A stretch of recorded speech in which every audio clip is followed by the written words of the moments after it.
The end of China, a country where people no longer choose anything. The end of China does not look like an explosion. There are no sirens, no tanks on every street, no footage that will later appear in textbooks. It looks quiet, like a life from which choice has been removed, and no one noticed it right away. In China, people do not wake up thinking they live without freedom. They wake up thinking they must keep up. Keep up with work. Keep up with quotas. Keep up with the system. Because no one asks who you want to be here. They only check whether you are still useful. You are born and you already have a place. Not in the sense of a home. In the sense of a hierarchy. Your family, your region, your registration determine more than your abilities. The hukou system is not just registration. It is an invisible border inside the country. If you were born far from money, education, and opportunity, you can work in a city your entire life and never truly belong to it. You build megacities you are not allowed to fully live in. You clean offices your children will never enter as students. In theory, you can break through. In practice, the system does not like exceptions. Because every exception is a crack. People often say, if you try hard enough, you will succeed. But this is not true. In China, you can try perfectly and still never get a second chance. One wrong step, one failed exam, one bad decision, and your route is closed forever. Not temporarily, forever. Education here is not a path of development. It is a filter. Millions of children pass through a system that does not teach thinking, but sorting. Exams do not measure talent. They measure endurance. Those who withstand pressure the longest remain. The rest do not lose. They simply disappear from the statistics. Work does not give freedom. It replaces it.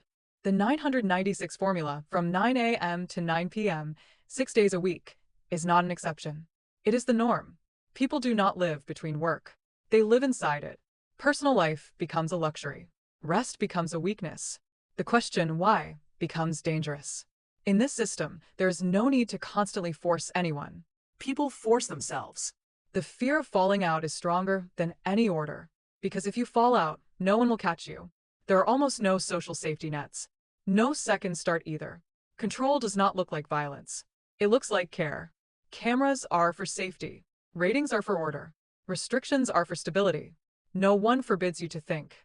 They simply make it so that thinking differently no longer makes sense. Self-censorship becomes a survival skill. You do not stay silent because you are afraid. You stay silent because it is logical. Privacy does not disappear suddenly. It simply becomes unnecessary. Your phone knows where you've been. The system knows what you bought. The algorithm knows what you watched. And at some point, you stop distinguishing where your desires end and imposed ones begin. Because they no longer conflict.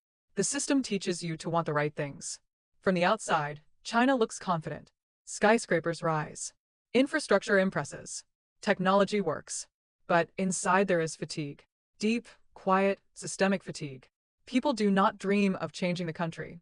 They dream of not breaking, of not standing out, of not making a mistake. Cities of the future are built for the economy, not for life. They are efficient but cold, fast but soulless, easy to work in, hard to breathe in. A human being is a replaceable resource. If one wears out, another replaces them, without tragedy, without drama, simply like a part. And this is where the real end begins. Not the end of the state, the end of choice. When a person can no longer imagine an alternative. When the question, what if it were different, does not even arise. Because different means chaos. And chaos is feared more than unfreedom. A system that does not allow choice can be stable for years.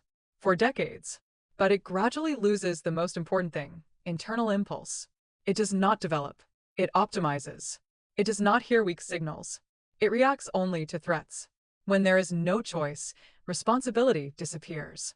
People stop feeling like authors of their own lives. They become performers of a script written somewhere above. And at some point, even success stops bringing joy. Because it is not your success. It is a permitted result. The end of China is not about economic collapse. And not about revolution. It is about the moment when millions of people internally give up, but keep working. When a country functions perfectly, but without a soul. When everything works, except the human being. Perhaps the system will stand for a long time. Perhaps it will even grow stronger on the outside. But countries do not end when they fall. They end when people stop imagining that they could live differently. Fatigue in China does not look like rebellion. It looks like silent consent. The generation that grew up after the economic rise has, for the first time, begun asking a dangerous question. Why all this? Not out loud. Not publicly. Internally. And this question scares the system more than open protest. Because protest can be confronted. Indifference cannot. Young Chinese no longer believe in the same formula that worked for their parents. Work more, get more. Study harder, rise higher. This logic no longer adds up. Prices rise faster than wages. Competition devours even the talented. A diploma guarantees nothing anymore. It merely allows you not to fall immediately. A phenomenon emerges that the system cannot explain in the simple language of efficiency. People consciously lower their expectations. They refuse to keep running. They choose the minimum. Not out of laziness. Out of exhaustion. Out of the realization that there is no finish line. This is not protest. It is an internal exit from a game that cannot be won. But the system does not like it when people exit. Because it is built on constant motion. On constant growth. When someone stops, they become a mirror for others. And that is dangerous. Pressure intensifies not through orders, but through norms. You must work more because everyone does. You must stay silent because everyone stays silent. You must agree. Otherwise, you will look strange. There is no need to punish everyone. It is enough to show a few examples. The rest will draw their own conclusions. Family is no longer a source of support. It becomes another source of pressure. Parents who sacrificed everything for stability do not understand children who see no meaning in sacrifice. A silence appears between generations. Not conflict. Not arguments. Just the absence of a shared language. Marriage is postponed. Having children is postponed. Not as ideology. As a reaction.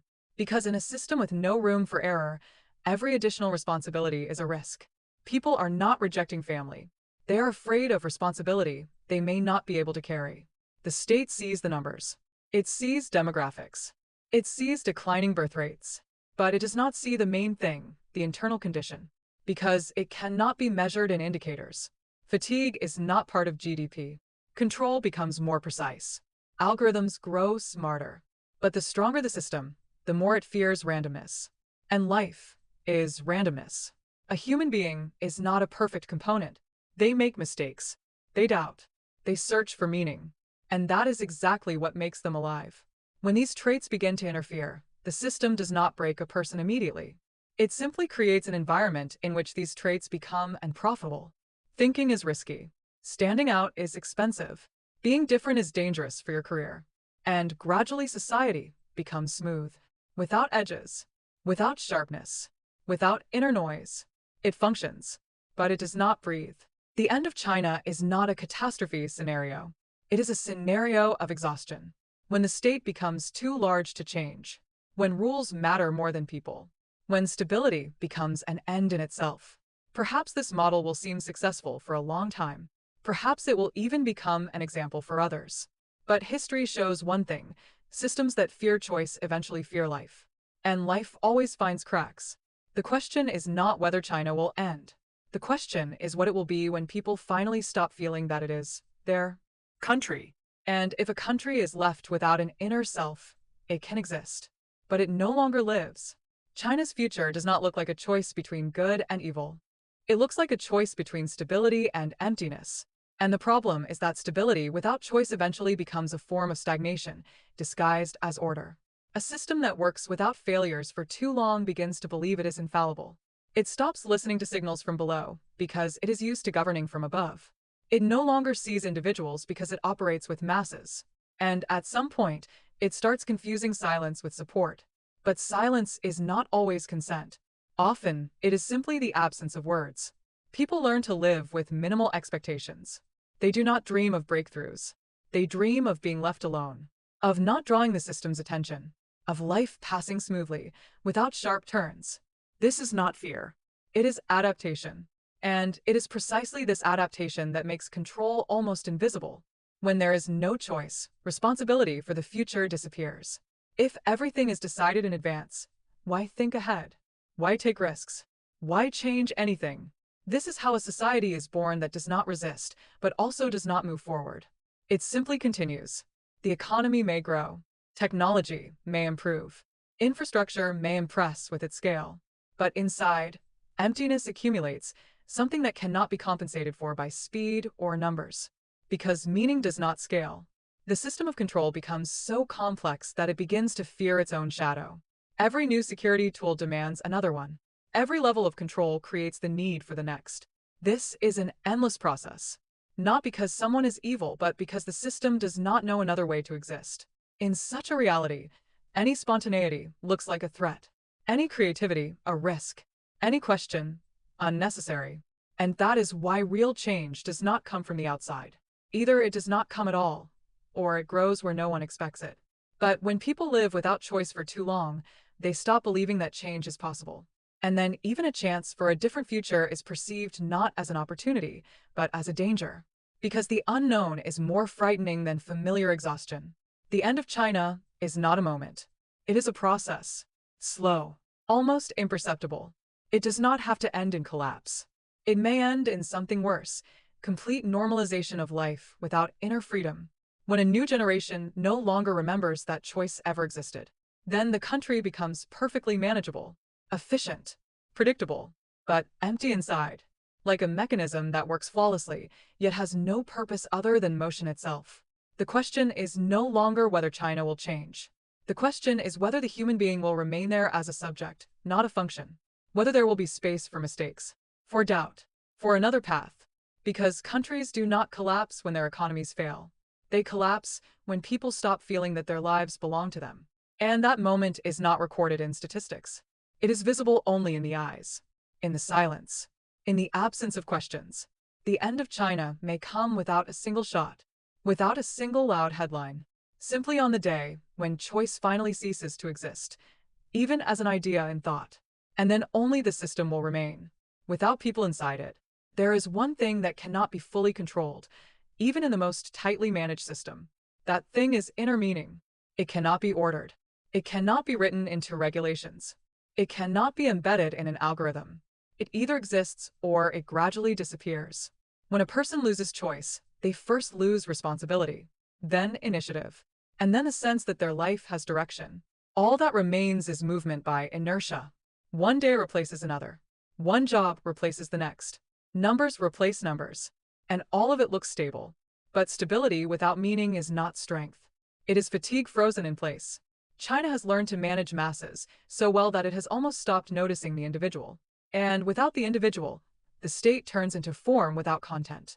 It can be large, powerful, efficient, but it no longer feels why it exists. Here a paradox emerges. The stronger the control, the weaker the inner motivation.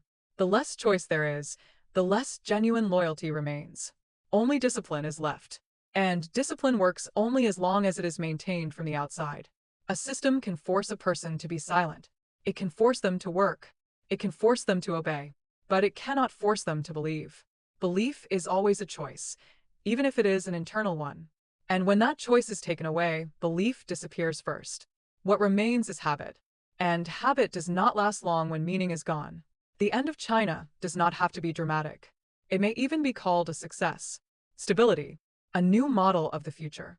But behind that model there may stand a society that no longer asks questions, not because it is not afraid, but because it sees no point in doing so.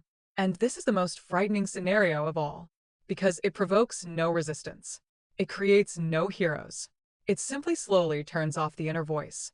When a country reaches this point, it may continue to exist for a very long time, but it no longer develops. It repeats itself. It protects form while losing content. And any external shock, economic, demographic, technological, becomes dangerous not because it is strong, but because there is no flexibility left inside. Because flexibility is choice. And choice no longer exists. Perhaps China will never fall the way empires fall in textbooks. Perhaps it will simply freeze. Like a perfectly calibrated mechanism that works, but does not know why. Like a system that functions without a human being at its center. And then the word end will not mean destruction. It will mean the end of meaning. The end of China is not a day and not a date. It is the moment when the country finally ceases to belong to those who live in it. And if choice disappears quietly, then the finale will be quiet as well, without screams, without chaos, without freedom.